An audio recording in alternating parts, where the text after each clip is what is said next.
Today I'm working on a 2019 F150 with a 3.5 engine, and it's got a Misfire code in it, and came in late on Friday afternoon. In a quick attempt to fix it, we threw a coil and a spark plug in it, and of course that didn't fix anything. Customer tried some fuel injector cleaner over the weekend, said it ran better, but not really. I don't think it did. And I'm here now and ran some tests early and ran across something that I thought was interesting.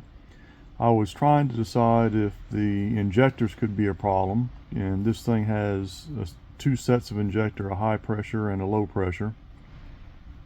So I was going in and I was doing the injector disable test and seeing what happened, and everything went along pretty well, but I couldn't come up with anything definitive except that when I disabled the number 4 injector, it didn't make any difference, which would indicate that the number 4 injector's stuck open, stuck shut, something going on there. And in the process of doing all this, I ran across this active test here. It says percentage of total fuel mass to be delivered by direct injection commanded.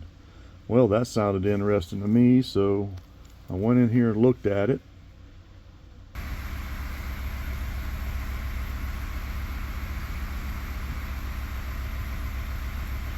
Don't really need to see data there. I'm just gonna look and see what we got. You see right now it's running off of port fuel injection only.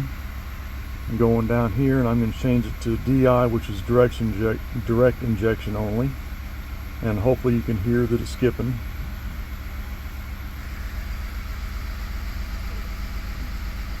And we want to direct injection only, and it's still running crappy. Oh my lord. Oh, there, finally it cleared out.